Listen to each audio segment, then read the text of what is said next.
Here's a look at the buttonhole we'll be completing in today's tutorial. In this demo, we're going to be doing a manual buttonhole using the Bernina 335 machine. So to start off with, we're going to cut out two pieces of 4 by 4 inch fabric. And right now I've chosen a woven fabric. One of the pieces is going to be used for the button sample, so you can set that one aside. And the other piece, you're going to interface it. So here you can see I've already attached the interfacing by ironing it on, and this one is going to be for the buttonhole sample. The reason why you interface the buttonhole sample is to make the fabric a little bit stiffer, a little bit more stable for the buttonhole to be applied. Okay, we're gonna go ahead and set up our machine. You thread the top the exact same way as you would for regular standard stitching. Now what you are gonna need though is the buttonhole foot, which is presser foot number 3. And we'll switch the presser foot. This is the buttonhole foot. You'll notice on the back of it, it has these two kind of like etched in portions, and that's where the buttonhole forms, and it slides in between those grooves so that it doesn't get caught on the presser foot. So lower the presser foot onto that and make sure the thread is underneath that presser foot. And this is nice because you see a large viewing window on this particular presser foot, so you can see how your buttonhole is forming as you're sewing it. Okay, next we are going to thread our bobbin as we normally do, but there's one extra step. So you bring it through here, and then there's this finger on your buttonhole right over here with a tiny little hole on it. We're going to thread that from back to front.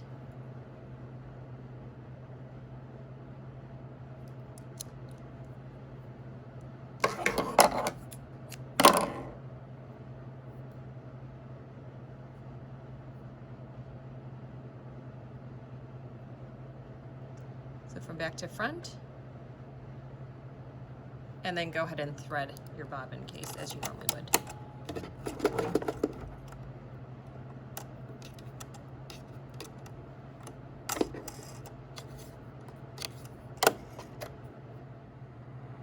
Before we can start sewing on our buttonhole, we first need to mark where the buttonhole is going to be placed. So find your button, and then we first need to mark the diameter of the button and also the stitching line to follow. So I'm grabbing just any sort of masking tape, and this is my trick to marking it so that you don't see any visible marks with the pencil marking the diameter of the button. So rather than marking it with the pencil, we're going to use tape, and I'm just going to cut 2 little strips. And then I'm going to mark the diameter of it by putting the first strip above the button and the second strip right below it. And you want to give it a little bit of easing room. So you'll notice that I didn't put it exactly right up to the edge of the button, but gave it just a little bit of extra room, because once the thread forms above and below the button, there's a bar tack there, and then the thread does get a little thick, so you want to make sure that when you open the buttonhole, there's enough room for this to fit through that slit. Okay, I'm going to remove my button now, and then I'm just going to draw a straight line with marking pencil. And this is the line I'm going to follow. And this line won't be seen because eventually you're going to cut a slit exactly where that blue line is. Okay, but that'll be a guideline to show me exactly where I'm stitching and how to position it underneath the presser foot. So now we're ready to begin sewing it. Okay, we're ready to begin sewing our buttonhole. So first turn on your machine, and we need to make sure that we're setting it to the correct manual buttonhole setting.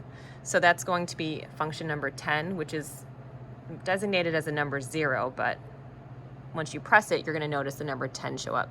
And the number 10 stitch selector, as you can see here in this picture, is going to be the buttonhole, and that looks like a buttonhole. The part that's flashing is going to show you the part that it's going to sew first. So if this is a buttonhole, this will be the left-hand side going all the way down. This function also shows you that you're going to be switching to presser foot number 3, which we already did. Okay, everything is going to be preset in terms of stitch width, stitch length, and also the needle position, so you don't have to move any other functions. Okay, so we're ready to begin.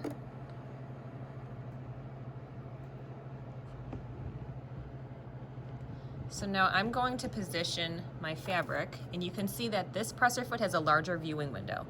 I'm going to position it so it's at the top edge, top left side of that blue line. So the way I position it is you can see the center part of this presser foot is aligned with my blue line, and in the viewing window I can see the top part right underneath the blue tape. Okay, and you can kind of position it and then lower your needle just to see where it would enter the fabric and reposition your fabric as needed. Now when you sew, just make sure you're not sewing on the actual tape because it will coat your needle with that adhesive. Okay, so right now it looks like a good place to start.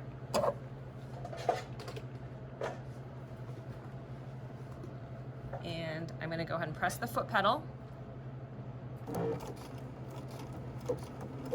and take it down the left side.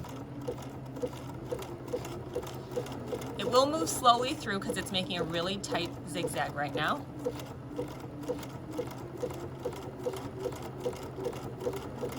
And this should be sewing to the left of your line that you drew.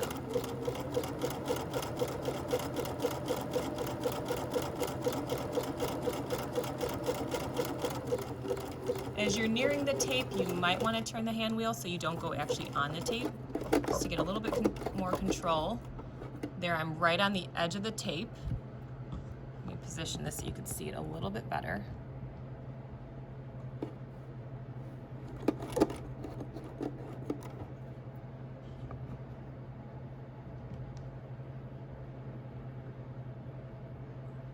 Okay, and then now, to go ahead and move on to the next step, you're going to press the reverse stitch control. And then it'll move on to the next function. And so you'll notice now it's going up the right-hand side. And if you look at your display function, you'll notice that the right-hand side is flashing over here. So that shows you that you're sewing the right-hand side.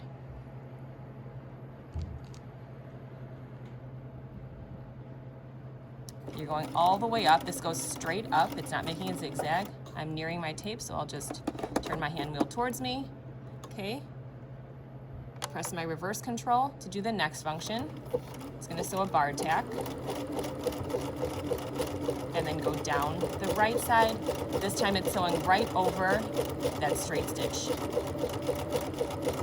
And you should notice as this is stitching, there should be a little gap between the two zigzags because that's where your buttonhole seam would be.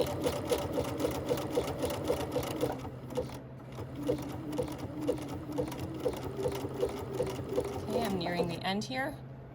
So I'm going to press reverse control to go ahead and do the bottom bar tack.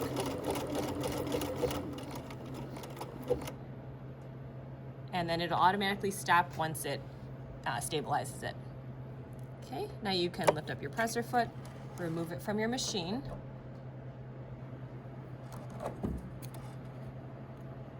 I'm going to trim the thread ends.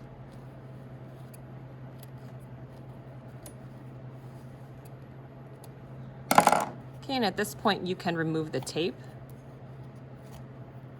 And you can see that you really don't see that blue mark that I initially made because the stitching really just conceals it. So the next step is we're going to cut the slit for our button. I'm going to show you two ways to cut the slit on a buttonhole. So the first way, we are going to use 2 pins to just create a barrier so that when you slit the buttonhole with the seam ripper, you don't go beyond the bar tack. Okay, so I'm putting a pin and it is in line with that bar tack. Make sure that it's in line with it and that it's not going beyond it. Okay, and then next you're going to go in with a seam ripper, piercing it from the center. Make sure you're going just in the fabric and not along the zigzag stitching. So here I'm right at the center. And then you're going to cut outward towards that pin, but you'll notice that pin is there blocking it so that it doesn't go beyond it. Okay, I'll flip it around, starting from the center here. And then going outward from there, just go right up to the bar tack. Okay, and there. And you'll notice there's some frayed threads here, so I can go ahead and clean that up with my shears. I just cut off any loose threads.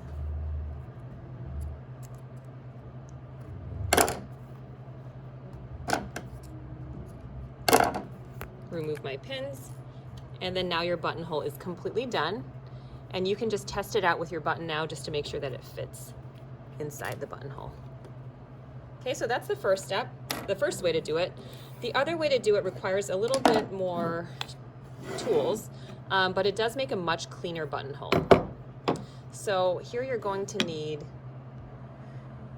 this buttonhole cutter, and then there's this protective plastic cap there. And you're gonna need a hammer and then also a piece of wood so that the blade doesn't go directly into like the floor or the table surface, just to protect the surface underneath.